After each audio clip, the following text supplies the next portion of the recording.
to the responsibility to protect. On atrocity prevention. Words kill. All societies are potentially vulnerable. Atrocity crimes. Timely and appropriate action. Welcome to Expert Voices on Atrocity Prevention by the Global Center for the Responsibility to Protect. I'm Jacqueline Streitfeld-Hall, Research Director at the Global Center. This podcast features one-on-one conversations with practitioners from the fields of human rights, conflict prevention, and atrocity prevention.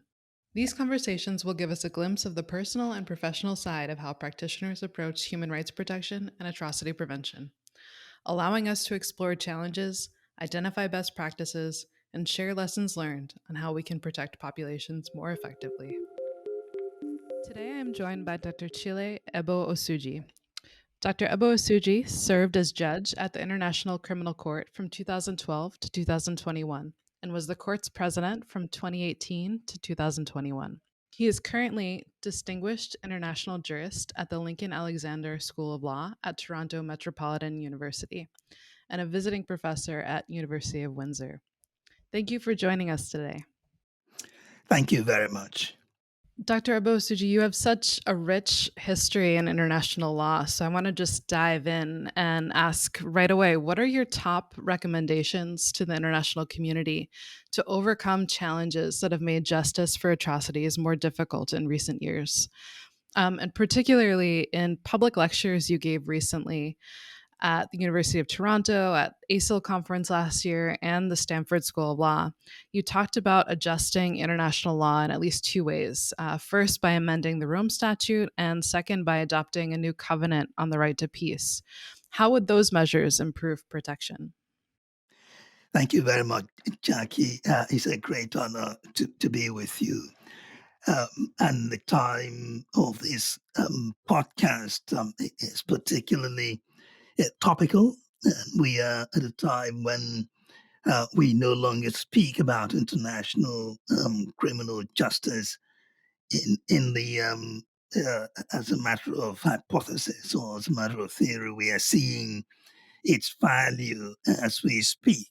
The war in Ukraine, or the invasion of Ukraine, to be more accurate, has brought the need of this discipline full square to everyone's attention. So it is in that context that I made the recommendations rather, that you alluded to in the question. Yes, I have strongly recommended adjustment of international law in two main ways. One would be in terms of criminal responsibility, and the second way would be civil liability. Criminal responsibility is about adjusting the Rome Statute in three ways, I see.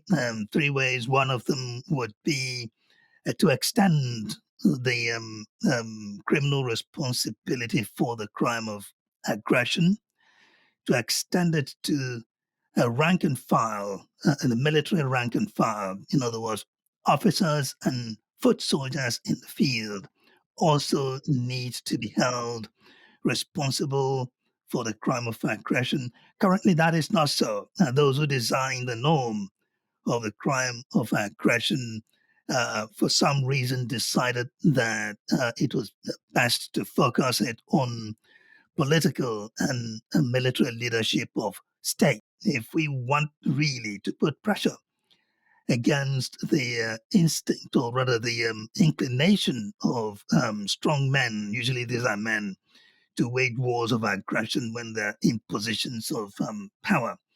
If you extended criminal responsibility to foot soldiers and officers in the field, it will create pressure on the leaders who order them to go to war. There's a pressure on them if the foot soldiers and officers are looking at their leaders and saying, "What are you doing? You are actually forcing me to commit an international crime.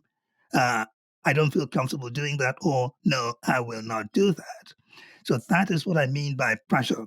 So once that pressure is there, it's let the leaders deal with it. Whether it's mutiny or whatever, so be it. But the point being that foot soldiers and officers need to be put in a position to say, look, we are not going to commit an international crime by um, invading another country on your order, leader. So we're not doing that, or we don't feel comfortable doing that. So, and that's what I mean by extending criminal responsibility to rank and file. The second way to adjust the Rome Statute or amend the Rome Statute is to delete a certain provision in the Rome Statute that has created a gap that is causing difficulty. Everyone sees it. That gap comes by virtue of Article 15 bis paragraph 5 of the Rome Statute that provides that the ICC does not have jurisdiction in respect of the crime of aggression, jurisdiction over the nationals or territory of a state that is not party to the Rome Statute, except when the Security Council, UN Security Council, refers a case to the ICC. Now, aggression crime is the only one of the 4 crimes in the Rome Statute that has that provision to it. Said Rome ICC, no jurisdiction over nationals or territory of non-member state to the Rome Statute, except when the Security Council refers it. Now, what we have seen now that's happened is there's now a gap because Russia is not a state party to the Rome Statute, and Russia has invaded Ukraine, but no Russian national, including their president, can be prosecuted at the ICC for the crime of aggression because the Security Council has not referred the case and will not refer the case because Russia would exercise a veto power to ensure that there is no such referral. But you have a scenario where there's an apparent international crime occurring on the territory of Ukraine, but the ICC cannot have jurisdiction over that. ICC can have jurisdiction over war crimes, crimes against humanity, or even genocide to the extent committed on the territory of Ukraine, but not the crime of aggression because of this provision, this gap in the Rome Statute, Article 15, bis paragraph 5. And because of that, you see countries, some leaders of, specifically the former Prime Minister of the UK, Mr. Gordon Brown, scrambling efforts to create a new specific tribunal to prosecute the crime of aggression in Ukraine because of that gap. And I say we've seen the lessons from that gap, and that gap was not an accidental gap. It was a deliberate gap. Now, time has come to delete it by deleting that provision. So that's the second way I say the just international law. The third way would be to extend within the UN the power to refer cases to the ICC. Currently, the only way the ICC can receive referrals from the UN is when the Security Council refers a case to the ICC. That is what Article 13b of the Rome Statute says.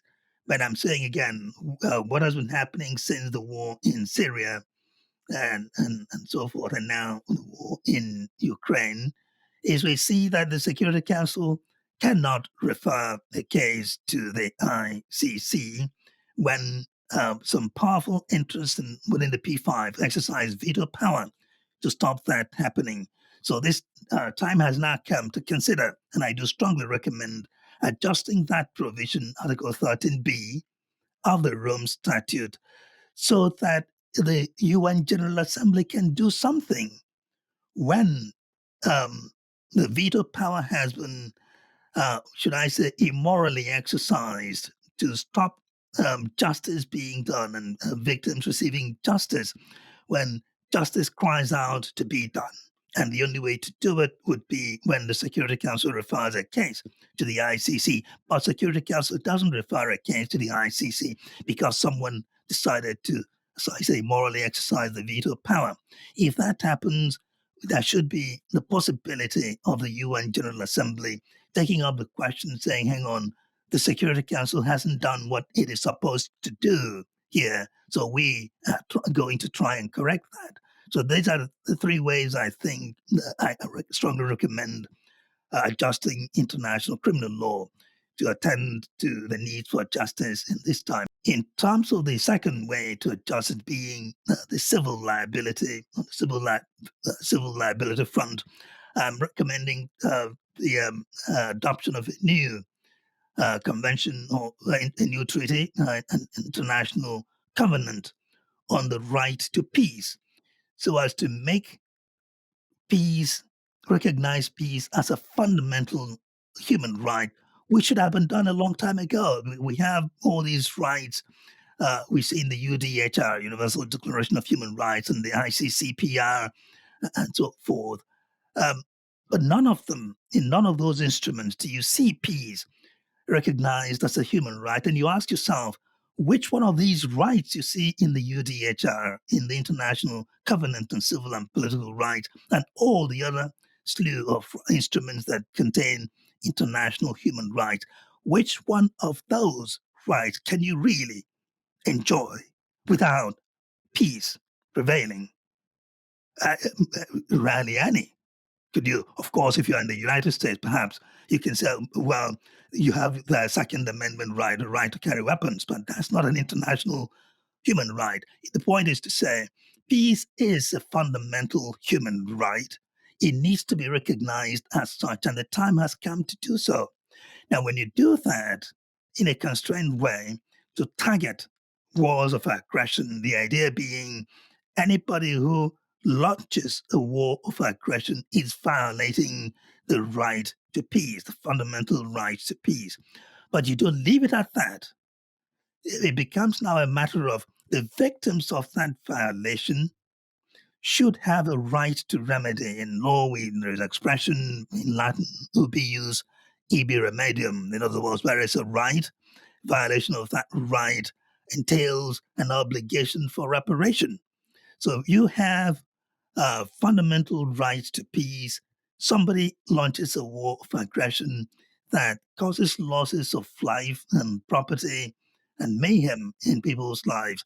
And the victims now should be able to go after those who commenced or who launched that war of aggression in civil courts around the world on the basis of an international convention that has been domesticated around the world. Thank you for that. And I think both of those proposals put a very different type of pressure on perpetrators than what currently exists. And in that regard, international criminal justice is often described as a deterrent for mass atrocities, partly because of the idea of pressure on perpetrators. Former ICC Chief Prosecutor Fatou Bensouda also described the ICC as the legal arm of R2P. Based on your experience, have you seen this deterrent effect to be true? And, are some of the proposals you've put forward to address any gaps where it isn't true? Fatou Bensouda is quite correct to say the international criminal justice is the legal arm of R2P. And more specific to your question, whether there's evidence of deterrence, it is a question that gets asked a lot. And I'm going to answer it in two parts. Part one would be to say, let's not, it's important for us to keep our eyes on the ball. Now, by that I mean this. Deterrence is basically a corollary value of international criminal justice. It's a corollary value, in my view. The primary value is actually retribution. Punishing those who have violated core norms that the international community feels we need to use punishment, apply punishment to these kinds of violation. So that is, in my view, the primary value of international criminal justice, and that value is immediate. The victims of the violations see a measure of justice. It may be only consolatory justice or measure of so be it, but at least the victims are seeing that someone paid attention to their plight, as opposed to whoever committed the violations enjoying impunity in that regard. So we see again, retribution is the primary value of international criminal justice, exactly in the same way that retribution is the primary value of criminal justice in the domestic setting, the same thing. Just that in international setting, we extrapolate that onto the international plane. And oftentimes people get lost with that question. Well, how can we assess the value of international criminal justice, specifically the value of the ICC? Do we see deterrence? I'm saying, first of all, let's focus on the primary value and not necessarily on the deterrent value. So that's what I mean by eyes on the ball. Punishment of those who committed atrocities. We call this jus puniendi. Jus puniendi, the right of society to exact punishment upon those who violate its core norms. So that is the primary value. Now, just corollary value, deterrence. Again, the same thing in national settings does the criminal code or the criminal justice system in the US, in Canada, UK, Nigeria, wherever it is. Does the criminal code deter people committing crimes? Well, the same question, we can answer it in relation to the ICC, and whatever value we give to that answer at a national setting, we are free to give the same answer to the ICC or the international setting. But more specifically in terms of beyond those normative considerations,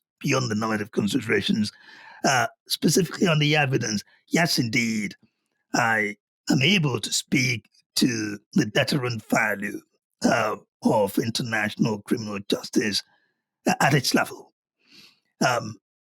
Now, there's some research, by the way, that has been done by some political scientists and social scientists on this subject, and they answer that question, yes, there is. So they have evidence that they've done research and published showing the appreciable or tangible evidence of that deterrence. So the research is there. But from my experience as well at the ICC, I'm also able to share some information in that regard. Now, I was presiding in a case out of Kenya for the post-election violence in Kenya. I was a presiding judge during the trial of the vice president of Kenya, Mr. Ruto. In the course of that trial, we had expert evidence from an expert who testified that before the post-election violence of 2007, 2008, which eventually came to the ICC as a matter to be prosecuted, before that, previous elections in Kenya had seen political violence that kept going up and up until that bubble of 2007, 2008 burst, and the matter ended up at the ICC. And the ICC started prosecuting people. Now, the subsequent elections in Kenya have seen significantly less political violence, and this expert attributed that declining violence to the fact that the ICC stepped in and was prosecuting people. So that is concrete information I thought I could share. The second concrete information I could share was in my position as the president of the court. I was in the position of meeting senior leadership of countries, presidents and ministers, and so on. And I can tell you that some political leaders, some of them presidents, vice presidents from the African region, actually told me, as well as civil society leaders told me that the presence of the ICC, the work of the ICC, has had a significant impact in the reduction of political violence during elections in their countries. This is first-hand information given to me by those who lived the experience. So I'm able to share that much. So yes, indeed, there is that tangible value. But again, I return to the original premise of that I started. Let's keep our eyes on the ball. The ball being the primary value is retribution. And as we ask ourselves, do we value, um, you know, international criminal justice for deterrent value? We must also ask ourselves, should we say, the one point of departure for that view would be how we also appraise the criminal justice system in the national setting. I think in that response, you touched on something that I think we struggle with in R2P, which is that, similar to how do you talk about deterrence? How do you talk about prevention that has worked? And I'm glad that you raised the Kenya case, because Kenya is often referred to as the first real example of R2P in action. So I was wondering, in this context, what is, from an international criminal law perspective, what is your assessment of the continuing value of R2P as a norm? I think it's a very, very important norm. And when we began talking, you referred to Ms. Bensouda's take, which I completely agree with, that international criminal justice is the legal arm of R2P. The R2P, in my view, continues to be important. One thing it does that stands out, in my view, is it stresses to states that the idea of sovereignty of states, and that is a fiction, that political legal fiction called sovereignty of states. R2P stresses it as it is not a one-way street that's seen only in terms of the right of the leader of a state or leaders of state to do whatever pleases them with their national population. R2P tells us no. Sovereignty also entails an obligation on leaders of states to protect their people and to respect the rights of their people. Whereas failing in that regard, it is a matter of concern to the international community, and the international community will intervene under the coordinated efforts of the United Nations to try and resolve the problem. Basically, international community will intervene, maybe, of course, R2P being a UN concept. You could see how it was pointed to the efforts of the United Nations. But you could very well see variants of that under the ICC as well. The Rome Statute is not, strictly speaking, part of the UN, but it's also an effort of the international community to intervene to protect, um, you know, populations that have been subjected to severe violations where the national leaders have failed to give that protection, or where indeed the national leaders are the culprits of the violations. So it is an important point for the R2P. Again, stress it. Sovereignty is not all about the right of those who lead states. It also entails a modulating responsibility to protect. If not, international communities will do it. After all, that's an expression we use in law. Respect for human rights is an obligation erga omnes, so obligatio erga omnes, obligation on the whole world. That's what that Latin stands for. So because it is an obligation to the whole world, rather, leaders of states owe also a duty to the whole world to account for how they treat human beings who happen to be within borders drawn around certain land territories. So that is the one resounding importance of R2P. And the idea, by the way, returning to Fatou Bensouda's take of it, international criminal justice being the legal arm of responsibility of R2P, we can actually trace this notion back to the origins of the idea of criminal responsibility in international law, and that goes back to 1919, the Paris Peace Conference of 1919. There was a debate at some point when the Prime Minister of the UK, David Lloyd George, the Premier of France, Georges Clemenceau, the Prime Minister of Italy, Vittorio Orlando, and President Woodrow Wilson. They were called the Big Four during the Paris Peace Conference of 1919. And they were debating the decision to prosecute the Kaiser of Germany, something that Clemenceau and Lloyd George were insistent upon that must happen. The debate was, well, that hadn't up until then. Well, this is a new precedent, unknown idea in international law.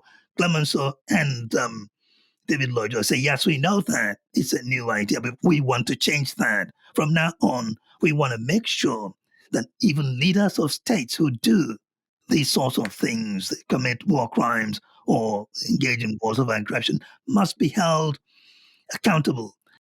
It is incredible to see how the seeds of these ideas evolve over time. And we keep coming back to things that may have been proposed many, many decades earlier. I want to turn to something that I find interesting about your career. I sort of did a very short bio at the beginning and undersold how incredible your career has been. You've spanned roles from UN-mandated tribunals to OHCHR, and then to the ICC most recently. And I think this question actually touches a little bit on one of your proposals from the beginning regarding that issue with the UN Security Council and international justice, because we have a similar challenge with R2P, that so much of R2P has to go through, or so much of international action under R2P has to go through the Security Council. And so in recent years, we've seen the General Assembly become creative on R2P and become creative on investigative mechanisms. We've seen this kind of evolution from UN-mandated tribunals like what you had served on to the ICC to now these sort of broader investigative mechanisms like the mechanism on Syria. So I'm curious, how have these mechanisms contributed to the landscape of international justice in your view? Perhaps one big takeaway from that question really is how difficult it can be, how difficult it ordinarily is to establish ad hoc mechanisms to accountability.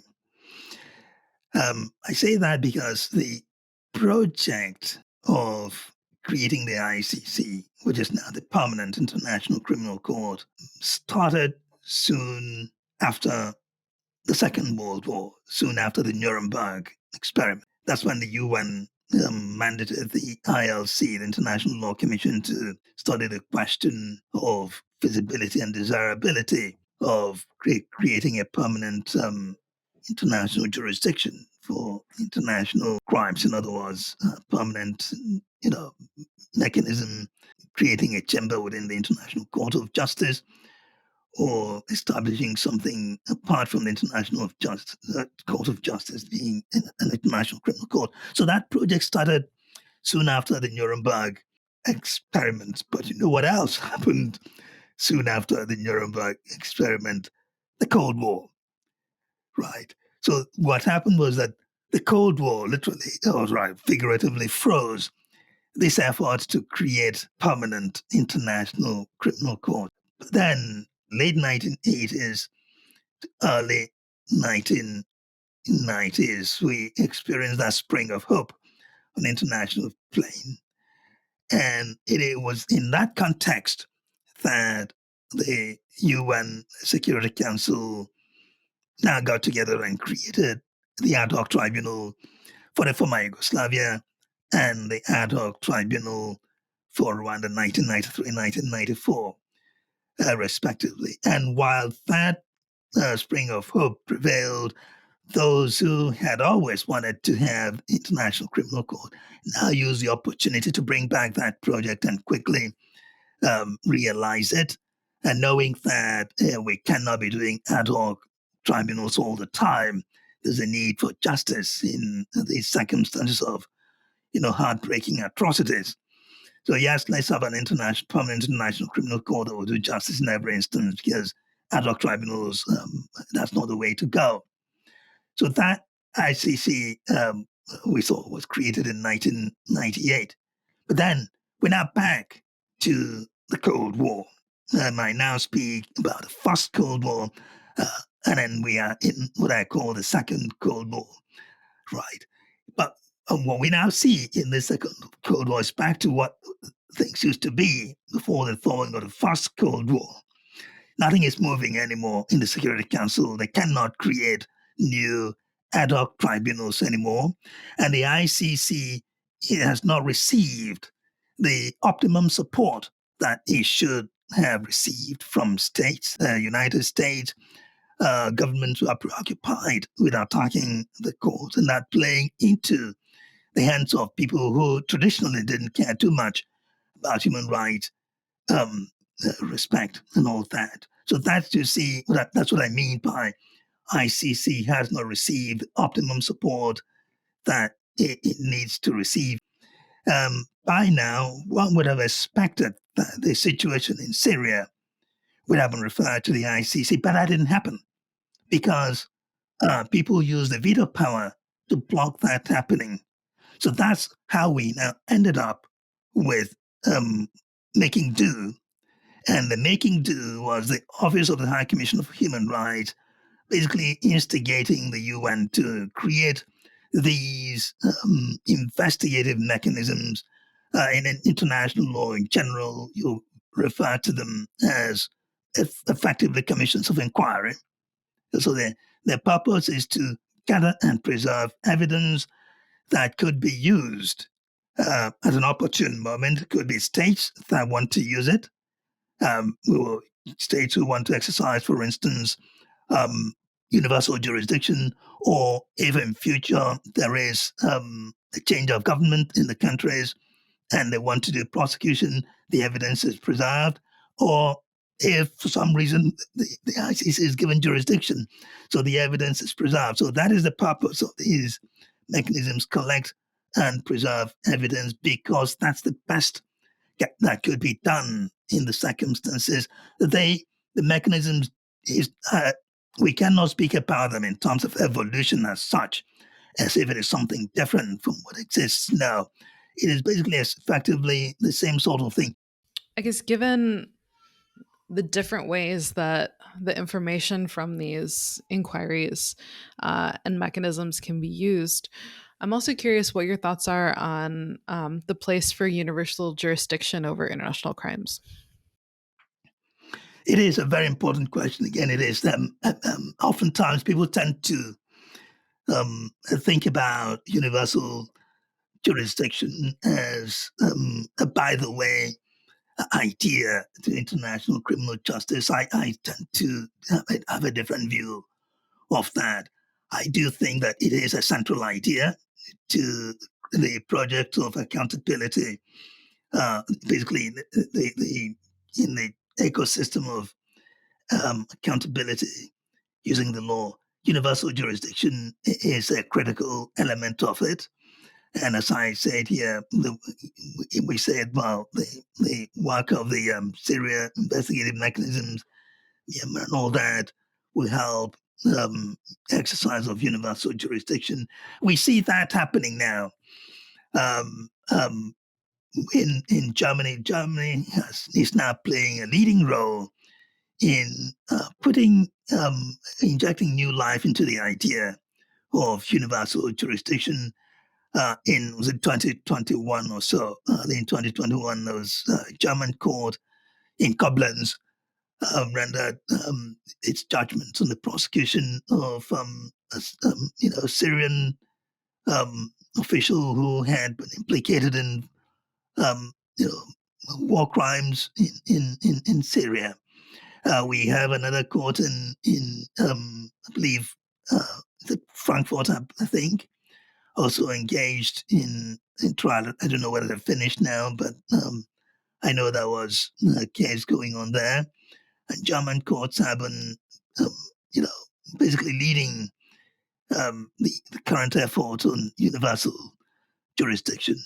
And within the last few days, I believe, I think it was last week or earlier this week, there was news about the Swedish court in Sweden, rendering judgment in a case that happened during the 1980s and early 1990s in Iran during the reign of the Ayatollah Khomeini. A massacre that occurred in that country. Somebody was prosecuted for it in Sweden recently. So that is universal jurisdiction. And it is an important piece of the justice project, not a side show. Let us here remember that the Rome Statute, in creating the ICC, it stressed that the primary responsibility of states, it is the primary responsibility of states to do justice. The ICC's jurisdiction is only complementary, a court of last resort when justice is not done at the national level, and the ICC cannot do all the cases that cry out to be done by way of justice. ICC doesn't have the budget to do that. If the ICC was going to do that, it's going to be a huge operation indeed. So states have to step up and discharge their primary obligations to do justice. Naturally, the first port of call would be the states on whose territories those violations occurred. But if they cannot do it, then other states should step in and do it. And the way to do it would be through universal jurisdiction. And we see that now fully in play. Again, let's remember that even the Geneva Convention places an important place for universal jurisdiction. If you look at Article 50 or 49, somewhere there, 4950 of Geneva Convention number 1 on of 1949, you see the universal jurisdiction right there. Member states to that convention obligated to search for and prosecute those who have committed grave breaches of the Geneva Conventions and punish them. And if they don't do that, and they should do that regardless of the nationality of the culprit, by the way. And if they fail to do that, then they should hand over to another state that has established a prima facie case who wants to do the prosecution itself. And so there is no limit there. So that is universal jurisdiction for you. So it is a notion that's very much part of international criminal justice system, and that's as it should be. Thank you for that. That was really fascinating. And so, since we've just observed recently World Day for International Justice, as well as the 20th anniversary of the Rome Statute, given your extensive experience with the court, what do you think are some of its biggest achievements in its short life so far? Thank you. I would say there's a lot of things we can get to micro level of what the court's been able to achieve. We can talk about some of the decisions people have people talk about. One of them would be the one that finally clarified in 2019 that under international law, customary international law, customary international law never recognized immunity for heads of state who are charged before international tribunals or courts for international crimes. The international law never recognized immunity for them. So that is an important decision. But I think normatively speaking, or taking it to a broader level of abstraction, the fact of the existence of the ICC itself is an achievement in the sense that it is there reminding everyone that it is no longer free for all for people who want to commit international crimes. There is a live risk that those who commit international crimes will be gone after by the ICC somehow. So that is a live risk, of course, to realistic extent of those who are not state parties to the Rome Statute. But the point is to say the ICC being there has now filled a gap that existed before its creation. So that is in itself the major achievement of the system. But beyond just the matter of being there, the court also has demonstrated that it can do justice and take it seriously, in the sense that the court has registered some convictions. The court has also registered some acquittals, just to say that the court is not a one-way street that does only one thing. Anybody who comes to the court must expect to be convicted. Now, the court has said this is a serious project. It is about justice, and those who come to the court will expect to receive justice, and justice includes acquitting accused persons where the evidence is not strong enough to convict. They must be acquitted. And the court has demonstrated that that is justice and that is an achievement, regardless of the unfortunate view of those who protest whenever there is an acquittal at the ICC. It is really unfortunate, but justice includes acquittal of people for whom the evidence is not strong enough to achieve a conviction. So the ICC has demonstrated that. ICC has also demonstrated that it will do its work without and will not succumb to being bullied. The court, when I was there, we saw the height of efforts by states to bully the court, be it the government of Kenya at the time tried itself to bully the court, some leadership of the African Union. When I say African Union, I need to stress that not all of Africa, there are many African states who believed in the court and supported it always. But at the AU level, there were some leaders of the AU who were not pleased with the court because the court was going after Omar Bashir and the president of Kenya at the time. But the ICC stood firm in doing justice as it should.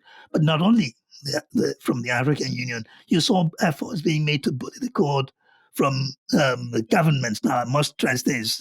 When I say governments, it's important. It's oftentimes when people speak in terms of countries, they extend conducts to citizens. No. But we saw efforts being made by certain governments of the United States, specifically the Trump administration, to bully the court. We saw specifically the government of Israel at the time, Prime Minister Netanyahu, tried to bully the court. But in all of this, the court stood firm to say, look, we are going to do justice as we see it. So that it's a demonstration of the mettle of the court's seriousness to do its work.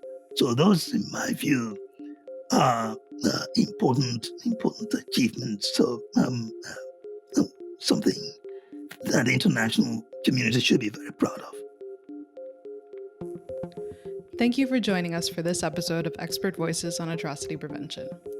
If you'd like more information about the Global Center's work on R2P, mass atrocity prevention, or populations at risk of mass atrocities, visit our website at globalr2p.org and connect with us on Twitter and Facebook at GCR2P.